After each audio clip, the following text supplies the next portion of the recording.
E aí meninos, tudo bem? Vamos lá para mais uma aula de geografia, tá certo? Dando continuidade às aulas anteriores, né? Nós vimos o sistema econômico capitalista, o sistema econômico socialista.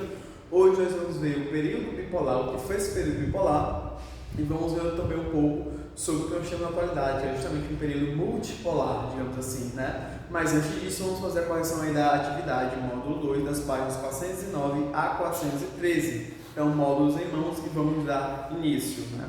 Primeiro seria o que estudei, né? Vocês deveriam completar cada quadro desse com as palavras adequadas. Então vamos lá. Primeira, atualmente o mundo é caracterizado por amplas desigualdades socioeconômicas, né? Que é justamente o que nós vimos em aulas anteriores. Próximo, para medir o grau de desenvolvimento de um país, utilizamos os indicadores sociais como PIB, renda per capita e IDH.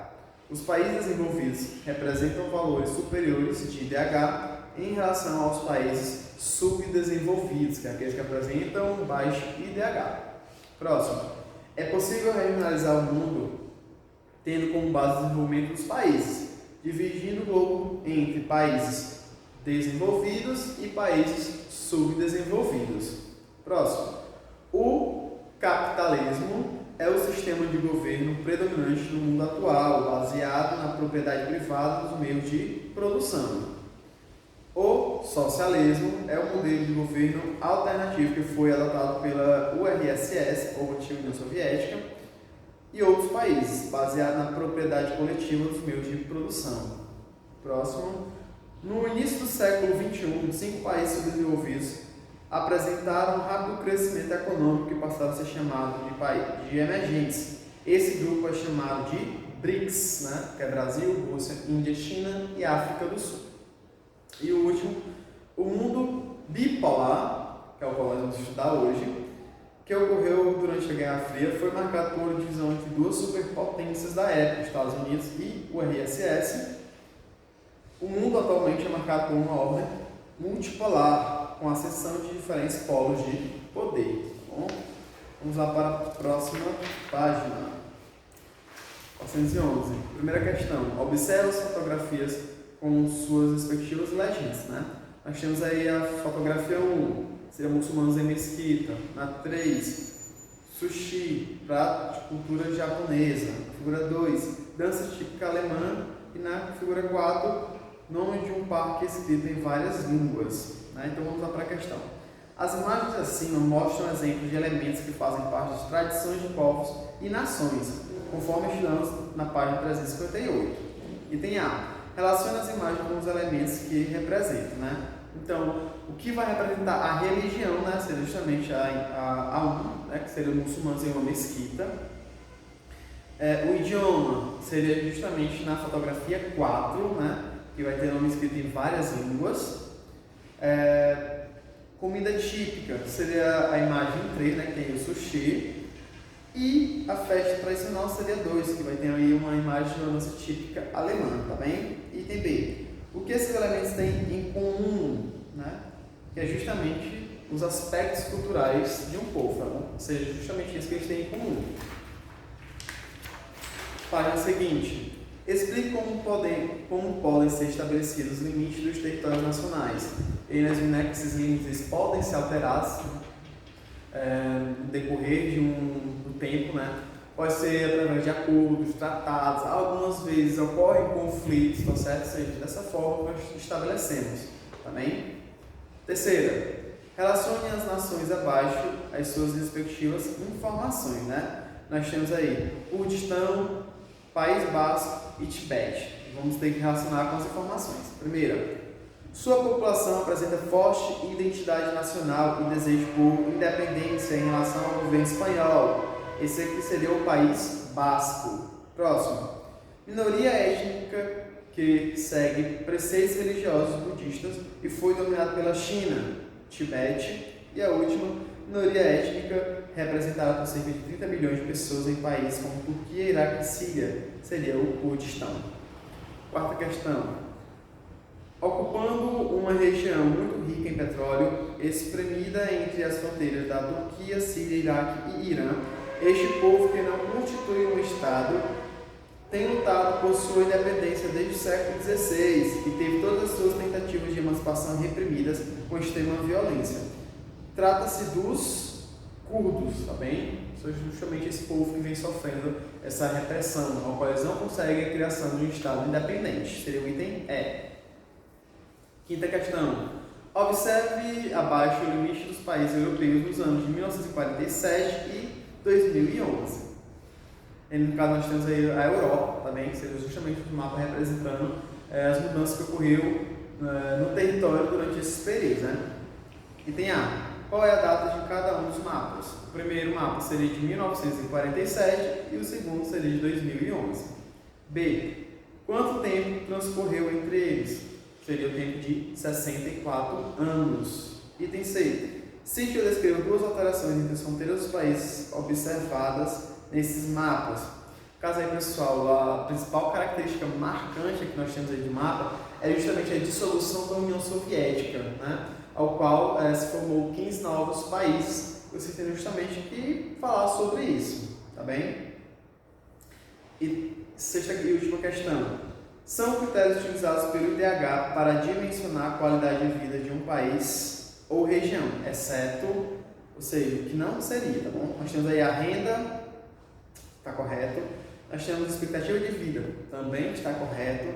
Nós temos densidade demográfica, o item, a exceção seria justamente esse, ou seja, seria o item C. E por último, a escolaridade também representa, tá bem? Então, feita a correção, vamos lá dar início à nossa aula, tá bem? Que seria justamente o mundo bipolar, ok? Durante a segunda metade do século XX, a economia e a geopolítica mundial estiveram sob o comando de duas grandes potências, né? Que eu já havia comentado com vocês. De um lado, nós tínhamos os Estados Unidos, que comandavam o bloco dos países capitalistas, e do outro, nós temos aí a União Soviética, que seria a principal representante dos países socialistas, não é isso? Desculpa. E aí, pessoal, é importante falar para vocês é que a Guerra Fria, tá certo? Que é marcada esse período, ela vai ocorrer depois da Segunda Guerra Mundial, em 1945. Ou seja, o mundo vivia nessa tensão. Por que vivia nessa tensão? Porque essas duas potências, elas estavam correndo, digamos assim, para saber quem era a maior potência. Então nós vamos ter o quê? A corrida armamentista, a corrida aeroespacial, justamente para tentar mostrar qual era a melhor das potências, tá bem? Ou seja, é o que nós conhecemos hoje por Guerra Fria. Essas duas potências, na época, eles não se enfrentaram diretamente, né? Mas eles financiaram outros países a guerrearem, né? Nós temos aí um exemplo, a Guerra do Vietnã, tá bom? Seria um exemplo dessa influência estadunidense e da antiga União Soviética, tá bem? Isso tudo, pessoal, era justamente para saber qual seria o país que iria ter a sua hegemonia, ou seja, queria, digamos que, dominar as suas características.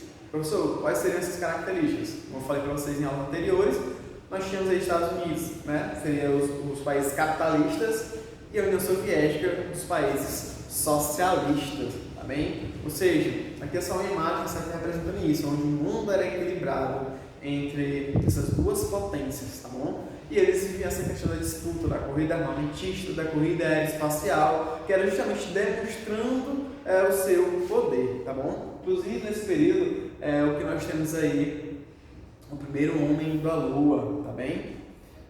E aí o mundo, pessoal, nesse período foi dividido dessa forma, tá certo? Em rosa nós temos os países capitalistas, né? E em vez seriam os países que tinham adotado o sistema socialista, né? De suas principais potências. Interessante falar, pessoal, que normalmente quando a gente fala de socialismo, a pessoa lembra logo da Europa, não é isso? Porém, não foi somente na Europa que existiram países socialistas, teve também na África, na Ásia, nas Américas também teve, né? No caso, por exemplo, Cuba, até hoje ainda tá bem? Só justamente representando essa divisão, ou seja, um mundo bipolar, ou seja, existia apenas dois polos de poder, tá bem? E aí, pessoal, existia também a chamada cortina de ferro, que era justamente uma linha imaginária onde dividia a Europa entre os países capitalistas e países socialistas, ok? Observe bem a imagem. Vermelha é justamente o que nós temos, é a cortina de ferro, tá bom?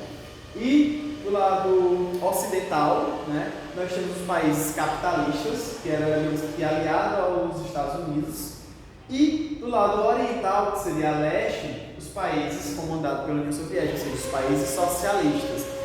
E aí, pessoal, é interessante falar que existia na época, e existe até hoje, na verdade, é que os países ocidentais, os países capitalistas da Europa, eram os países mais desenvolvidos, com os melhores indicadores socioeconômicos. E era justamente o contrário da porção oriental, que eram os países socialistas, que eram países mais pobres, apresentando péssimas condições socioeconômicas também. E aí, um desses países, tá certo, era justamente a Alemanha, ao qual a Alemanha ela foi dividida, né, a porção oriental e a porção ocidental, recebendo as mesmas características que eu falei para vocês anteriormente, tá bem? E aí, um exemplo é justamente a construção do Muro de Berlim, tá bom? Onde dividia Berlim Oriental e Berlim Ocidental, né? E aí a ocidental seria a parte capitalista e a oriental a parte socialista. E interessante falar para vocês é que de um lado, da porção ocidental, nós tínhamos um rápido crescimento econômico e do lado oriental seria justamente o contrário. Inclusive, quem financiou a construção do Muro de Berlim foi justamente os países socialistas também, que era justamente para evitar a migração da população. Por que evitar a migração? Porque tinha muitas pessoas que estavam saindo, né, da porção oriental, que era socialista, e indo para a porção ocidental, que era capitalista, tá bem? E aí, pessoal, durante todo esse período, tá bom, houve aí algumas alianças, entre elas alianças militares, né? De um lado, do lado capitalista, foi criada a OTAN, a Organização para o Tratado do Atlântico Norte, né? E em resposta à União Soviética, que seriam os países socialistas, ele criou o Pacto de Varsóvia, tá bom? Ou seja, realmente o que um fazia, o outro lá, ele tentava fazer também. E era justamente essa disputa entre eles, tá bem? Enfim, esse período, tá certo, bipolar, é justamente esse, o qual foi dividido, o mundo foi dividido entre países capitalistas e países socialistas. Apenas duas grandes potências, tá bom? E aí, nós temos aí todo esse conflito que vai gerar vários problemas internos do lado socialista, que vai acabar levando a sua dissolução em 1991, tá bom? Que nós vimos, né, que vai ter a criação de vários estados independentes. E um dos marcos desse período de dissolução é justamente a queda do Muro de Berlim, tá bom? Que dividia a Alemanha Ocidental e a Alemanha Oriental, né? E com essa dissolução, aos poucos os países da Europa Oriental, elas foram adotando o sistema capitalista, passaram por profundas mudanças, né? E até conseguirem se desenvolverem, tá bem? E aí, a partir dessa dissolução, né, em 1991 da antiga União Soviética, vai surgir aí o chamado período multipolar, que é o qual nós estamos vivendo hoje, tá bom? Nesse período ele vai ser marcado pela expansão do capitalismo, como falei para vocês, né, que aqueles países que eram socialistas passaram a adotar o sistema capitalista. E aí vai surgir nesse contexto uma nova ordem internacional, né, de poderes e influência, né? E aí nós não temos somente os Estados Unidos como a única potência. Nós temos aí também a Europa Ocidental, né, que cresceu bastante, e nós temos também alguns países da Ásia. Um exemplo seria a China, né, que inclusive acabou ultrapassando o Japão na questão de influência, tá bom?